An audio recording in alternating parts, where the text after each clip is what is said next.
I am sorry. We are now being recorded. So let's see. Somebody dropped out there, but they heard it. So I'm sorry. I just realized I had not hit record. But yeah, so as I was saying, though, that's what the case is trying to determine the capital structure. What's the best debt to equity? The Ferrari case is an IPO, and you may think, well, how's it an IPO? Ferrari's been around forever. Well, some companies will be public, and then what we say, they go private, right? And a group of investors will go in and they'll take it off the market. They'll own all of the shares. Sometimes a family will do that. If you have a very wealthy family and they feel this should be like a family business again, they'll repurchase that stock, and then it'll be just held in that family. And so this is Ferrari. They were private and then they went public again, and this was pretty recently. And that's what this case is looking at, is that IPO. And so in that, we'll go over the IPO procedure, because there's there's a structure with how many days out, certain things have to happen. I've been part of an IPO, but only like as a guy in the back of the room that was handing out the books. I wasn't really involved on the other side. I was part of the sales syndicate, and if we do the IPO case, then we can. I'll probably tell you some war stories or something about that, but yeah, so that's what the Ferrari case is. It goes through what it takes to make it go public. And then what should the price be, right? Because they have to figure out how much they're going to sell these stocks for. And then the other side, Delphi's bankruptcy. And so it works through how to handle unwinding debt and that type of thing. So it's not a pleasant thing to think about, but it is something that happens in business, right? Businesses do go bankrupt, either restructuring or liquidation. And in fact, some companies will go bankrupt, and then 4 or 5 years later, you see they're going bankrupt again. And then a few years later, you see this sometimes with very cyclical industries, right? Where they get the boom times and things go great, and then things turn south, and then it just all collapses and they do bankruptcy, and then they come back out, right? And if you're in a privileged industry, so airlines are considered strategic, right? And so the United States government has this dedication to ensure the airlines are open and working. And so airlines have gone bankrupt several times. Normally that's to restructure like pension debt, because they owe all these pensions for legacy workers.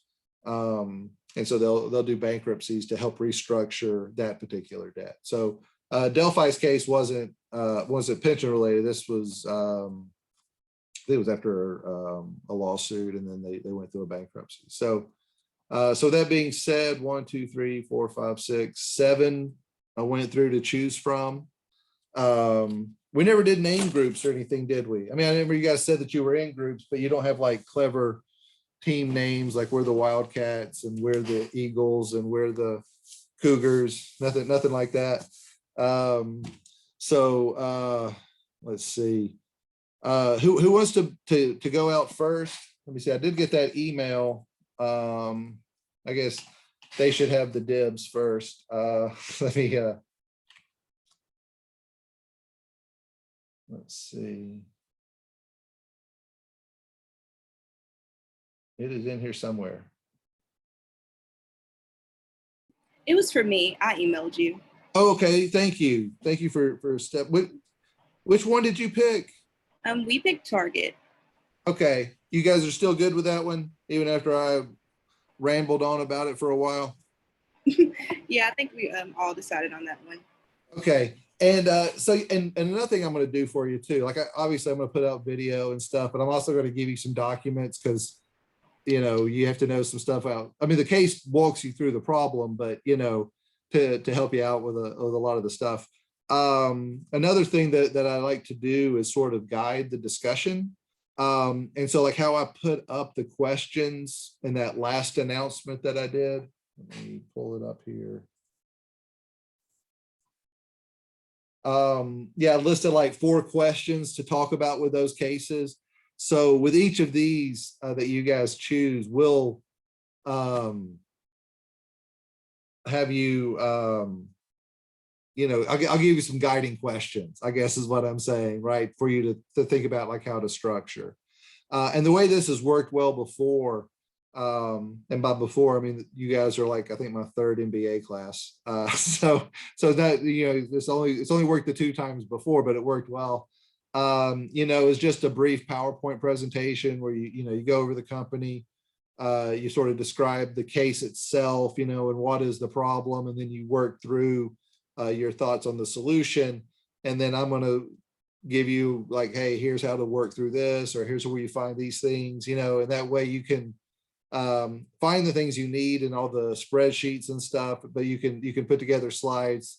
Everybody in the class is going to have read the case. They're all going to have watched the videos. They're going to be able to ask you questions, but it's going to be your case, and that you're going to really present, this is it, and this is our solution, that type of thing. So, but in that, I'm going to give you some questions, and that can help guide you in your slides. Maybe you don't have to like say, question 1 was this, here's the answer, but sometimes it just helps when you're trying to build a deck in a week, to think about, okay, here's already a structure in place that I can follow, right? Does that make sense? So with that being said, if as a group you're like, hey, I think this is a much better way of presenting some of this stuff, I'm not going to tie your hands and say you have to follow a format. But there's definitely a structure there that if you want to follow, it'll be perhaps easier. So I'll just leave it at that. Let me just ask then, is there anybody that wants to do Hines, or is that one kind of want to skip over? All right, anybody interested in the crest white strips? Okay, Haley's group okay with that? 3 of them are not here. We 3 agreed of on them that are previously. Yes. are they baseballers? Baseball, and then Drew and Janet. So. Okay. I'm here though. Oh, Jamie's here. Yeah. Jamie's here. Okay. I'm happy with that one. You're good with the crest white strips? Okay. Because I hate to, if you're not here, well, just too bad, right? But if if you are here, I want you to get an opportunity to be like, well, actually, I'd like this one more, so that way you're not stuck. But all right. How about AutoZone? That was the stock buyback one. All right. Melissa, is that the one that you wanted to do?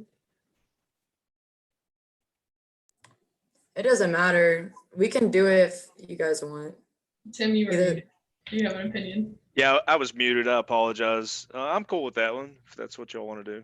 Well, if you guys Y'all figure it like out, AutoZone? I don't see why not.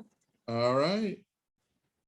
I used to live in Memphis, and AutoZone is the 3rd largest employer there, and so they kind of get overshadowed. But they were the ones that put all the money into the minor league field there. They had the Redbirds. I don't know if it's still them or if it's somebody else, but they were the St. Louis Cardinals, like AAA ball team.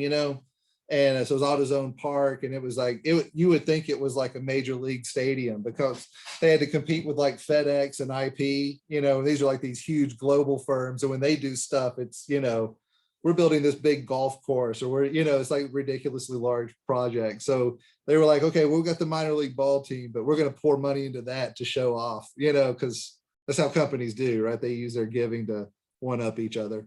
Cities don't mind because they get free infrastructure, so, that's, I'm sorry, I didn't mean to ramble like that, but did we have 4 groups or 5? You're saying 5 or 4? I think it was 4. It was, okay. So the last group, you have California Pizza Kitchen, Ferrari, and Delphi.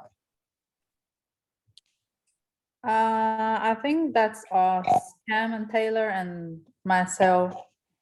And Jackson is not here, right? Yeah, Jackson's not here. He's got a baseball game tonight, or they're traveling. Do you guys want to do Ferrari? Yeah, Ferrari sounds good. All right. And Okay. yeah, and I'll post up the links, for the case, my illegal photocopies, of the case. And then I'll put up the spreadsheets, of course, as well. And then I'll follow up with each of the groups, and I will send you guys like some particular stuff to help you as you dig deeper, right? Because I know you're kind of on the spot, and then I'll just put up videos that go over all of these decisions and make sure those are there. And then I'll probably even put in the title, target case related or something like that, just so that exactly sort of what it relates to when you think about the cases. So good. So far so good. All right, cool. So let's talk about the UPS and FedEx case. Get this up here, right?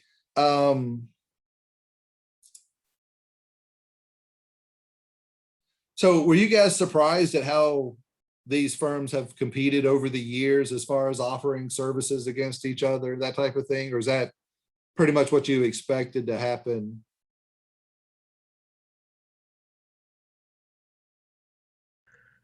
One of the things that took me by surprise is how UPS tried to buy, I forget the name of the company, and they were turned down. But just a couple years later, they let FedEx buy it. So Yeah, I don't know if it was a different administration, because they change who's, over antitrust, because normally mergers and acquisitions go through the FBI just to make sure we don't have too much market concentration.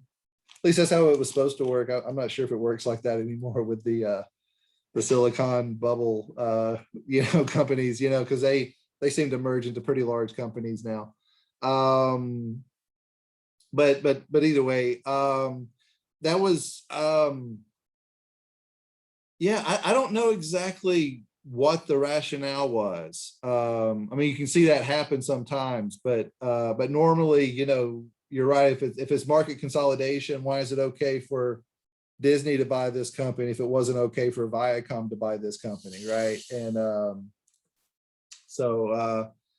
but yeah, and one of the things though that you have this duopoly almost within package delivery. I mean, you had DHL recently, but they were only able to enter the United States, I want to say maybe 20 years ago or so. And that was because they're classified as an airline. And in the United States, you're not allowed to do point to point without being a domestic airline, right? So you can take Air France and fly from here to Paris, and that's fine. You can even take an Air France and fly from here to like Senegal, and that's fine. But you cannot take a flight from here to Boston on an Air France, right? Like that's, and so DHL was in this situation where they're a German company, and it's like, okay, but you can't fly your plane from St. Louis to LA, so but they changed some laws around package delivery, which is different, than what they had. So and I know a bit about FedEx because they were also one of the Memphis companies, so we would, do stuff together a lot. And it was actually Mr. Smith's, the founder, he actually came up with the idea in his MBA class. It was like in their strategy class or something, and they had to come up with a business plan for some company idea. And I can't remember what it was, like he got a C- or something like that on it, or something. But the comment was that it's an unreasonable assumption that people would want packages delivered that quickly, or something. Like it was like one of those things where it's like, we'll never need faster computers, and looking back, it sounds silly, but so he was determined. So after he finished that, he went back to his hometown of Memphis, and then he starts this company because he wanted to prove his professor was a knucklehead, which is so American, right? I'm going to get rich off of spite, but yeah, so that was sort of the origin of FedEx. UPS was heavily unionized. They actually had a Teamster strike back in the 90s. That was really a significant strike. I don't know what would happen today because package delivery is so important today with online retail. But even back then, it was big enough of a deal that it was one of those things that the federal government was getting involved with a strike early because they were concerned about what this was going to mean. For like insulin deliveries, for instance, right? I mean, there are truly life and death issues sometimes with these things, even though package delivery doesn't sound, that important necessarily. It's not all, bathtub rings that, that you clip on or something like that. Sometimes it's things like insulin. So yeah. So if you think about this case is set in 2016. So this is obviously much more recent. So instead of talking about what was happening in the 80s and the 90s and their fight to get into different territories, like when the Soviet Union collapsed, FedEx was really quick to try to get into Russia. They wanted to be the carrier for Russia, and handle all their package, which is one of the reasons. I don't know if you ever saw Castaway, but that's why it was in Russia. It was part of setting up a lot of that stuff. They were trying to really grow there. But yeah, so what do you guys think are some of the trends that you would expect now within package delivery?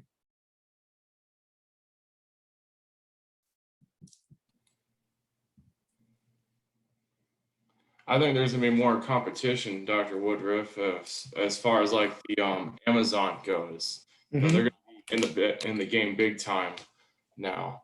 I did a little study on UPS last semester, and I think they're a very good company. In all honesty, they have the Orion system for their data management. But yeah, I think the competition is going to be coming, and you're going to have to become more efficient on what you do. And same day deliveries may become more common, with maybe drone deliveries. Yeah, well, that's the thing, right? It's not. I keep saying package delivery, but it's a logistics company, right? From the data side, which is huge. That's why Amazon's got the cloud system that they have. You were talking about UPS. Because you can't run logistics without data, right? Like I used to, like I said, work at International Paper. We ran all of our stuff in house because we were trying to, we were just selling paper. Yeah. When did you work there at International Paper, if you don't mind? I was there from 2004 to 2007. Okay. Because I know that company in Memphis because I went to Ole Miss. So. Oh, okay. Right down. Yeah, just up the road from Ole Miss. And in fact, it was a sort of an unwritten rule we had that as we got in new hires, we tried to maintain a balance of SEC because there was because just Memphis, they're pulling in. I went to Alabama, we had Arkansas, we had guys from Tennessee, so a lot of Ole Miss, of course, because it's just down the road. But yeah, I was there. When were you at Ole Miss? What's that now? When were you at Ole Miss? Oh yeah, I was at Ole Miss from 2012 to 2015. So we actually beat Alabama in one of those years. What, 2 of those years? Yeah, 2 of those years. Yeah. 14 and 15. Yeah, that's right. So I was already here by then. So, but yeah, about 10 years before that was when I lived in Memphis. But yeah, I mean, because that's what they're, in fact, if you look at their commercials, that's what they're always talking about is like their logistics solutions, call us your solutions, right? So they're trying to get you to think of them as a service provider, like put them on retainer to do this service for you, right? Going forward, that's how they're trying to build themselves. And so this is interesting because you were just saying you think it's going to become more competitive. Would you consider this to be competitive now, or do you think it's too much of an oligopoly because of the capital requirement to enter? You see, that's where Amazon can come into place right there. They have the capital to come in and, and make a big game changer there. So, like you said, they have their cloud computing. UPS has their Orion system. I mean, you have the three major players, as the document said, USPS, UPS, and FedEx, but Amazon wants to get into the game. Sure. And so when we think about that, that's like this monopolistic competition almost, right? Where you have all of these aircraft, right? Because they're doing next day, so they all have to maintain fleets of aircraft. They have their own trucking companies, all of these things. It's going to take somebody like an Amazon to come in, but then they could come in and truly compete. So it's competitive, but it's not highly competitive, right? It's not what we would normally think about. Like if you're trying to do something local, you might have 20 options depending on where you are. But if you're trying to do something, that you have your own company, you're trying to sell online. I mean, there's really only so many places you can deal with, right? And let's see. But we would say that there is competition because I think it was Exhibit 4. I'm trying to pull up the case real quick.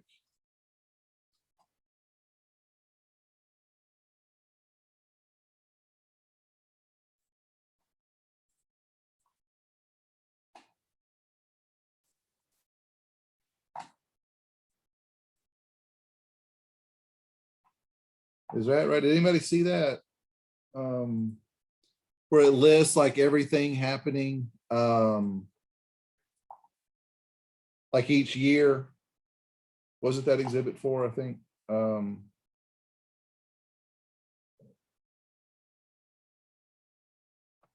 Yeah, it was Exhibit 4. Yeah, I'm trying to pull it up. So I'll put it on the screen so everybody can see it. It's on the 8th page of the PDF, if that's how you're looking at it. Gotcha.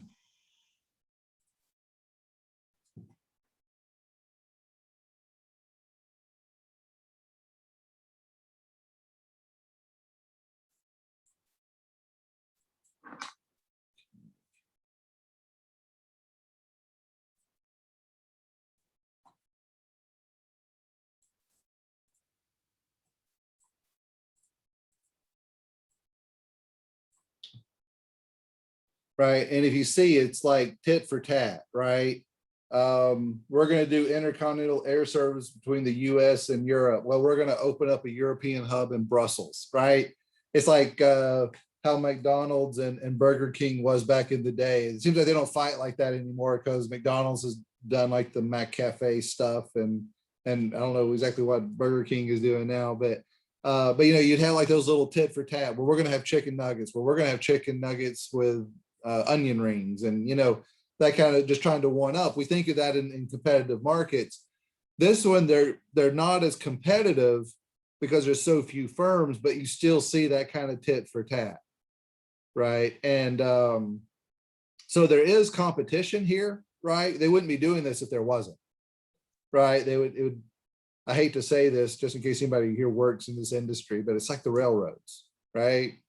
There's whatever 7 Class 1 railroads, 5 in the US, and they each have their regions. CSXT has their section, Norfolk Southern has their section, and we don't have the other ones out this far east, but who are they competing with? Because if you're going to send it by truck, send it by truck, because they're bulk carriers, and if you want to carry loads of coal or you want to carry loads of trees, we got you, right? And there's not really competition, and so they don't have to have the same customer service. But this one, they're so worried about losing market share to their competitor that they're constantly doing this type of one up on each other, right? Trying to get into all of these other countries because they've gone out about as much as they can, with like in the US, although they just started adding, FedEx had the FedEx Kinkos, UPS, bulk mailbox, et cetera, right? Because they're trying to do more and more of these value-added services to try to get a higher and higher return, right? So that's what we're kind of seeing are those types of competition, so I don't know, it's like, this oligopoly, but it's almost like if Ford and General Motors were trying to constantly one up each other. Well, our car is this much cheaper. Well, our car comes with, 2 extra tires. Just you show up when you get a flat, we'll give you a free tire or something, and I just keep trying to one up each other, right? We're not seeing that, happen, obviously, but that's kind of like how these 2 companies have been over time. They've constantly tried to tweak their offerings to one up each other. Okay.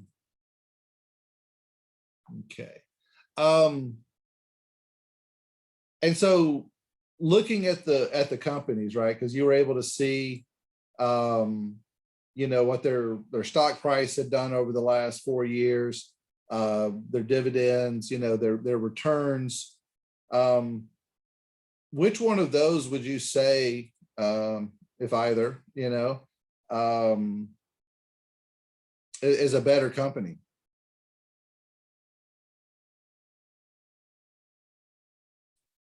Like if you could only buy one of the 2, which one would you pick? I went with UPS based on my evaluation. So like what all went into that? They're just using their equity a lot better. They have a much higher return on equity than FedEx. It's very considerable. It was like 10% to, I don't remember the numbers exactly, but it was pretty considerable. Yeah, I think 2015 it was like 194% ROE. So yeah, right. That one was a little unusual because they had a stock buyback, and so it changed, some numbers there. But UPS is bigger, right? They've been around longer. They have much more established routes. They had a lot of long-time contracts, that kind of thing, and they had a larger profit. Right. So all of those are, reasons to think they're better. But FedEx is growing faster. Right. So you could be a person that thinks, well, FedEx is the way of the future. Right. They're the ones that are being very innovative. They're going into all these new markets domestically and internationally. Their stock returns have been really good. Right. I mean, while we were looking at ROE, right, and UPS as a shareholder, you're feeling really good because you're seeing really good returns by the company. With FedEx, you're just seeing your stock price, shoot to the moon, right? Because there's getting a lot of excitement in the market, right? So, it I kind of threw that one in there. Just it's not this is clearly the better company, right? It depends on how you look at it. What's more important to you as an investor, right? One of the things with this particular company, or this particular case, is if you just think about this case as how can we evaluate the firms. Let me pull up the case itself again. I'm sorry, I've got too many windows open.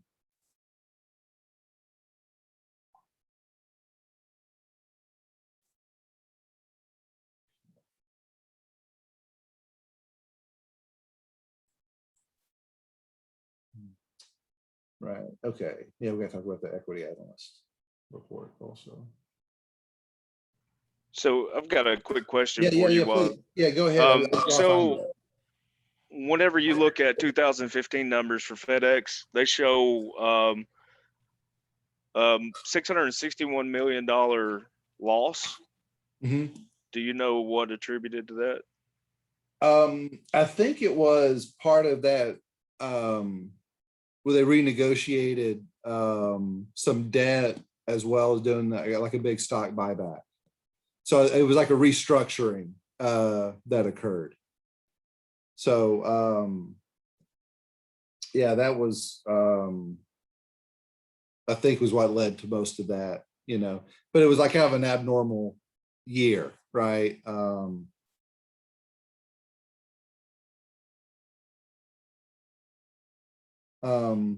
but yeah, let me just take a minute though, to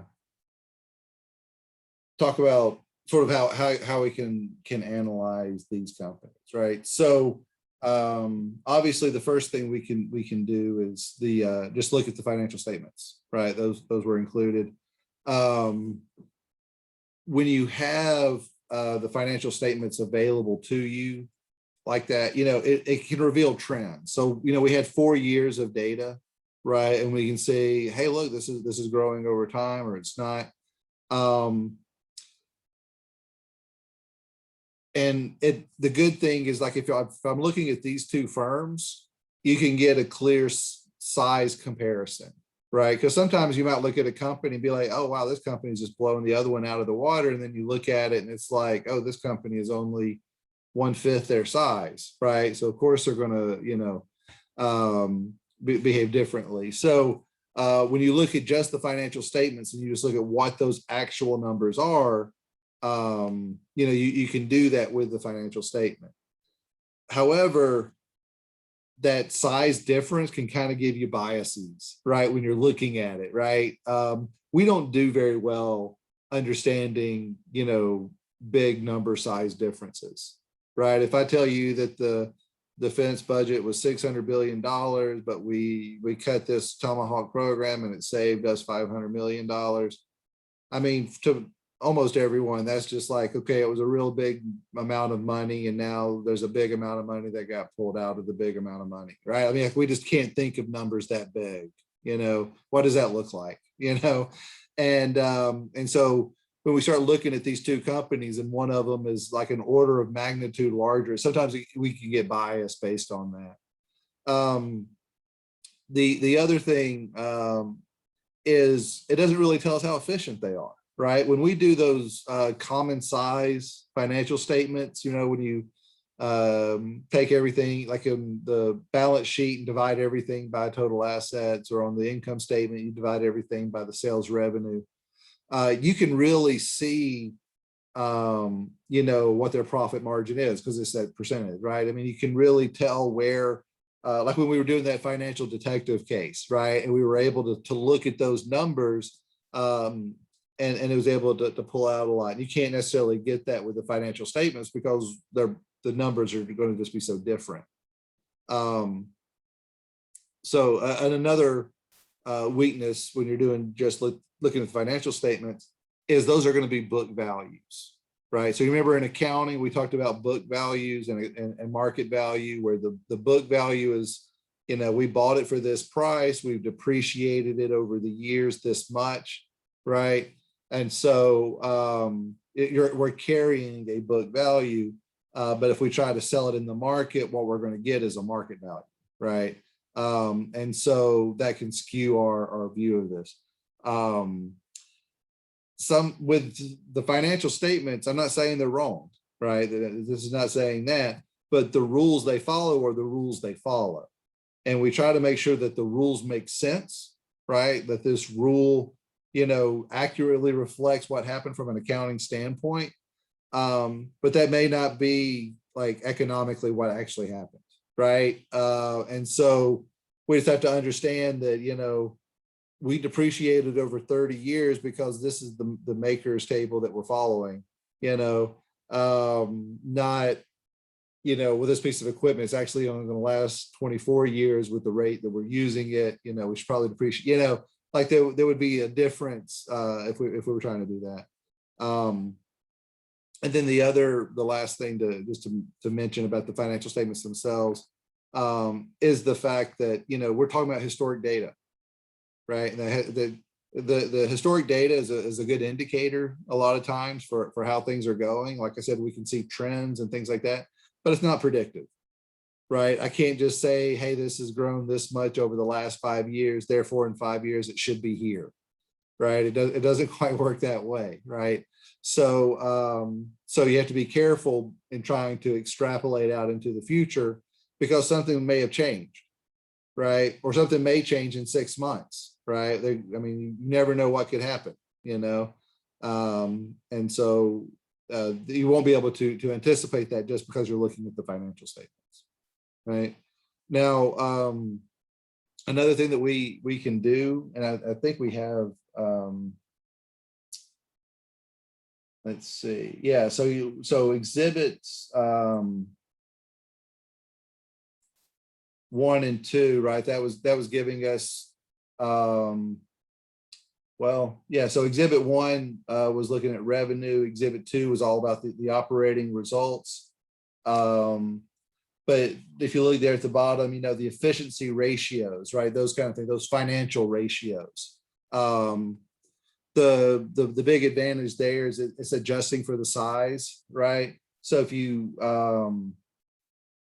look at the working capital turnover in 2.3 and the working capital turnover in 2.2, those are two different companies, very different sizes, but you can actually compare those numbers because you've adjusted the size relative, right? So therefore you can make a comparison across them, and then as far as like the efficiency numbers, it's giving you, its efficiency, it's giving you its growth, right?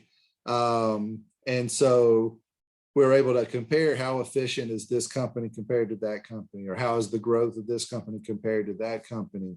So it allows for that kind of comparison, with that same caveat that these are financial ratios. So they came from the financial statement, right? And if it came from the financial statement, it's going to be based on the book value, not the market value, right?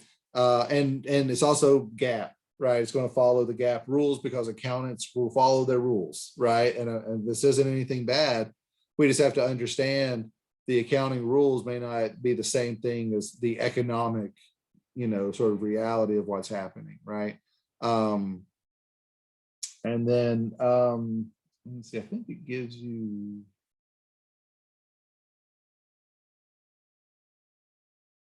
I don't want to get into economic profit yet. Let's see.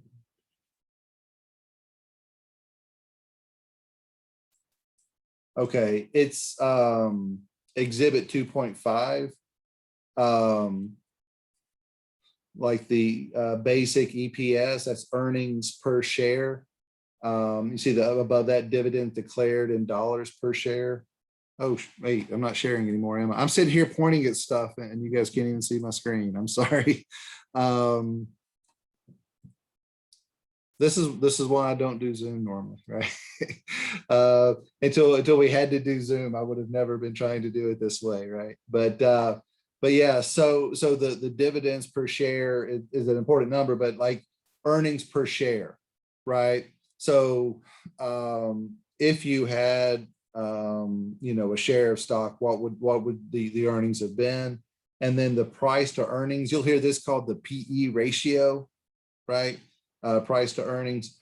And these are both companies that are in the same industry. And so if you're going to talk about, price to earnings and earnings per share, well, especially price to earnings, we got to be careful making sure we're two comparable firms, right? Because those get influenced by a lot of other market things. And so I can't compare O'Charlie's restaurant to I don't know, like a grocery store chain like Meijer, right? Because those are just too different, right? I can't make that kind of comparison, right?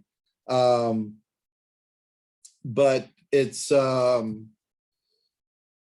it is good though, because that's like our standard measure of performance, right? So it's kind of like when if you do any economics courses, they'll teach you all about gross domestic product, and then at the very end of the lecture, they're like, oh yeah, and by the way, this doesn't measure all the really important things. This is just how much money we have, and so that's kind of how this is. It's this isn't like the best measure or anything, but this is like one that we all have and we all use it, and so we can compare using it, right?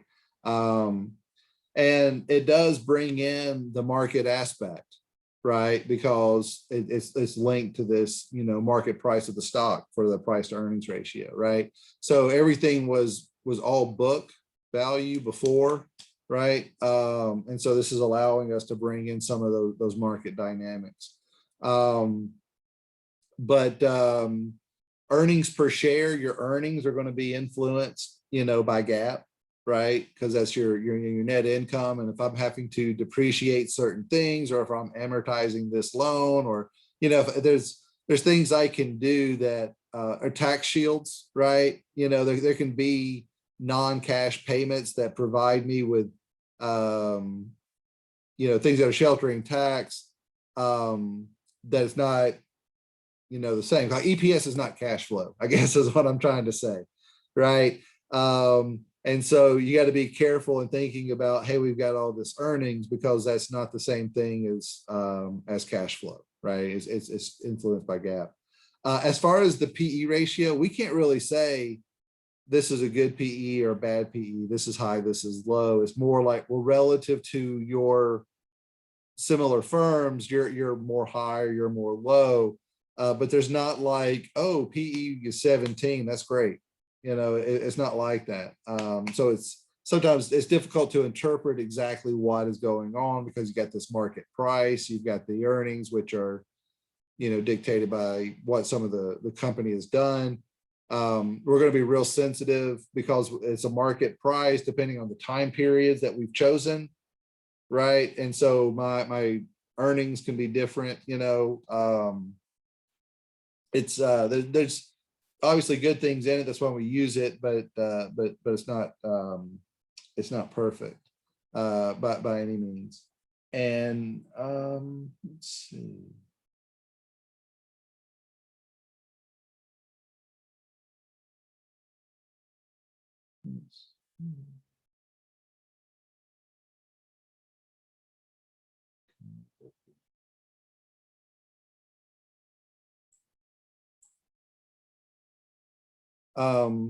Because the other thing I was going to talk about is like total return to investors. I was trying to see if I have this on here somewhere.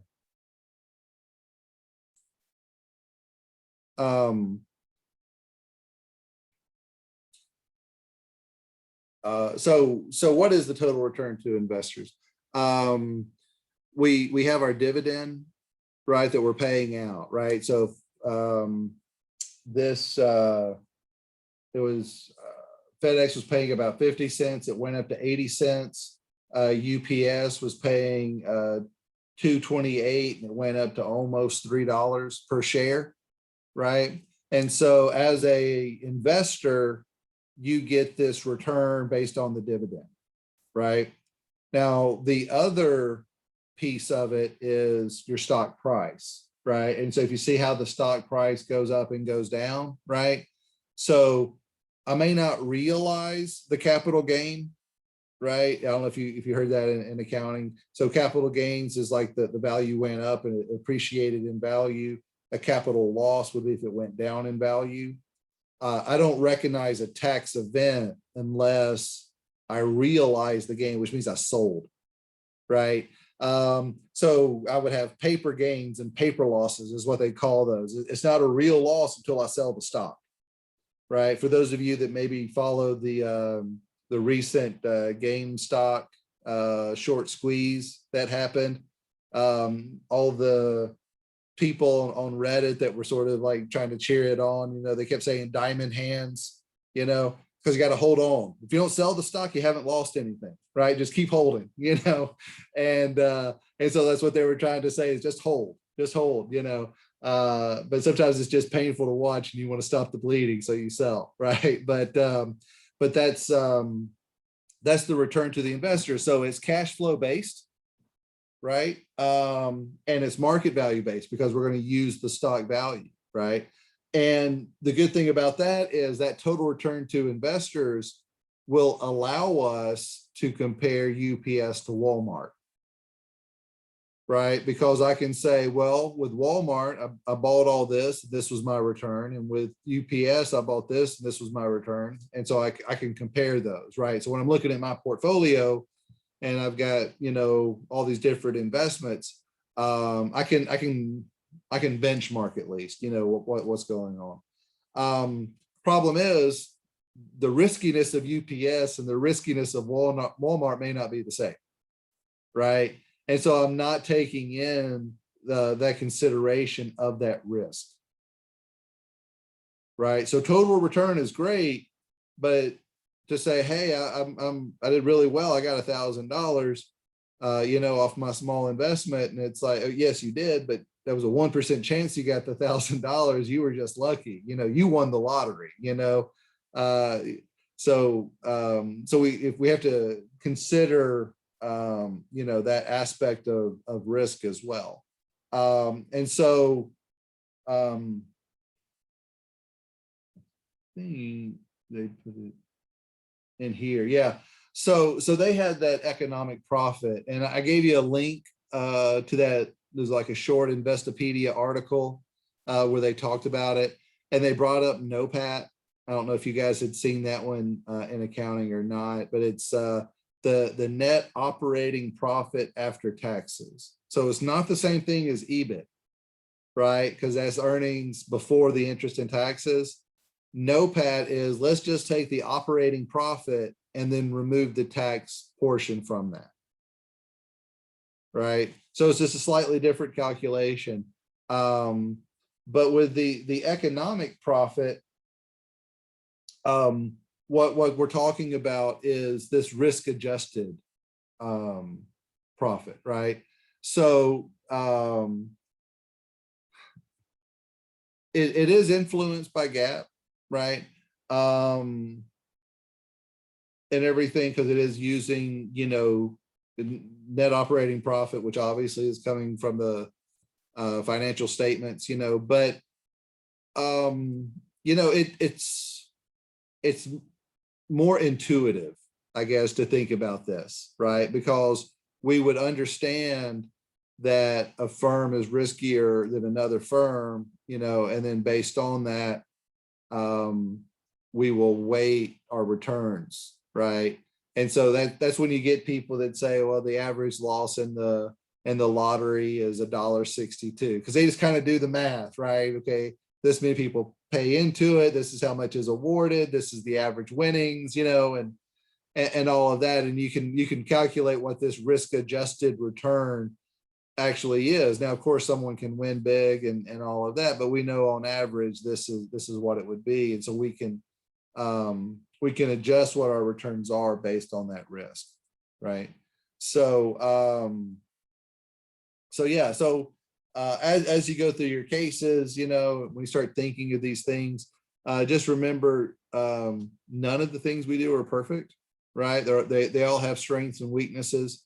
They're all sensitive to different things, right? Some when we did the financial detective case, you may remember there were certain things that they would just put in no meaningful figure, right? NMF, right? And it's like, we can't even calculate this. We're dividing by 0, or we got square roots of negative numbers, or, we're destroying all of the, this isn't real, what we're doing. So, so you can get those types of things sometimes if, you have a restructuring that occurs, or some sort of very unusual event, right? So, in this particular case, trying to think here, trying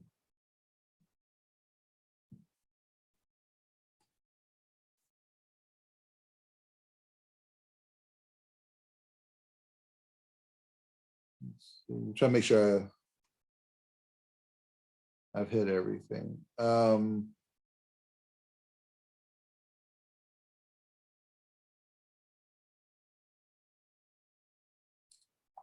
Yeah, I think we touched on it. The leverage, this is UPS, right? Whereas right here, the debt to equity piece, you see it was 1.3, and then suddenly it jumped up to 5, and then 5.8, right? That's where that restructuring is. And so whenever that happens, right, they have all this additional debt, there's a lot fewer shares, right? And so their ROE is so much higher, right? Because they're splitting those gains over fewer shares, right? And so so that's how they're getting that equity multiplier. So even though FedEx is growing faster, you're seeing higher returns at UPS, right? And it's because they've been able to use leverage to, you know, just make so much more. So, but yeah, so let me stop sharing here. All right, and I'll put up the cases going forward. Target, Crest White Strips, AutoZone, and Ferrari. And I'll put the spreadsheets up as well. I'll reach out to each of the groups. So if Jasmine, Haley, Anna, and Erica can be so kind as just to shoot me a reminder email of who exactly is in your group, I would appreciate that. But I'll send you some guidance on how to sort of walk through each case. But the expectation, let me just be extremely clear, right, is everyone, even when it's not your case, will read the case, right? We'll work through an understanding, you know, try to work through the questions, because it's so much more interesting if you can talk to other people in the class, right, about the case. And so when you're presenting, I'm sure you would like other people to be able to interject and say, you know, I thought it was weird that they did this, or, you know, do you know why they wouldn't have done that, you know, or whatever. It makes the class go so much nicer than just clicking through your slides and talking, right? But yeah, so so the expectation is everyone will do that, and then we'll have conversations. There'll be videos up to watch between the classes, but yeah. So, all right, is everybody good with that? I have a question before we go. Yeah, no, yeah. That's The groups, do we each decide when we choose to go and present, or? Oh, I was just going to go in like that order: Target, Crest, AutoZone, Ferrari. Okay. Yeah, because it's not that they literally build on each other, but like if we're doing an IPO, that one's, you might want a little more time to read up on some of those things, right? Because that's a little more foreign, you know, because we have to talk a bit about what it takes to bring a security forward, right, and all of that. So so it's kind of like the later cases are maybe a little more difficult, so that way you get a bit more time, if that makes sense. So so the ones that go earlier have easier cases, but they get less time. So to me, that just seems like kind of the more fair, I guess, you know. But yeah, was that your only question around that, Jasmine? Yeah, thank you. I thought that we were going next week, but I just wanted to be sure.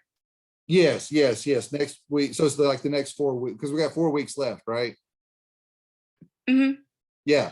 So, and that's the 4 groups. I was scared because I was trying to count how many people, and I was worried. That's why I thought we may have had 5 groups, and I was like, oh goodness, what did I do? So, all right. And Tim, you had a question, I believe. What's the expectation as far as like delivery time on the presentation, and is there It'll be any each groundwork class. on that? Each class? You don't have a set time?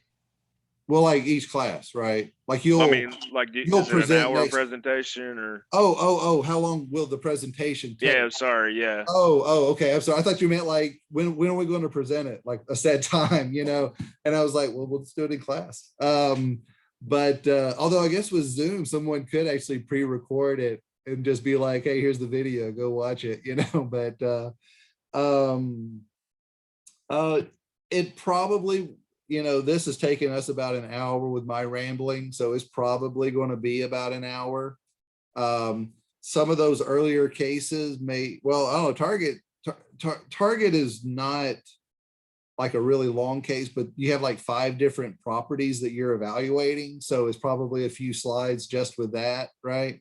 So it probably wouldn't be more than like an hour with all of our conversation and everything combined. So, because you are gonna have to watch those videos outside too. So this keeps from abusing your time. I'm trying to be very careful, with your time, because I know a lot of you folks are working and everything else. So I try to be mindful and not abusive. So yeah.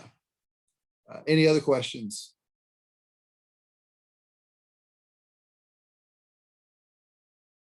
Okay, well, hearing none, I'll let you guys go. If anybody wants to stick around, if you have another question, but you would like, I'm gonna wait till everybody else leaves the room first. That's fine. I'll stick around for a few minutes. But other than that, be safe. I got caught in a bad accident on the way down. So just be careful out there. Hopefully the storm clouds are passing us. And I'll see you guys next week. Thanks, Dr. Woodruff. Thank you. Goodbye. Bye-bye. Have a good evening. Cool.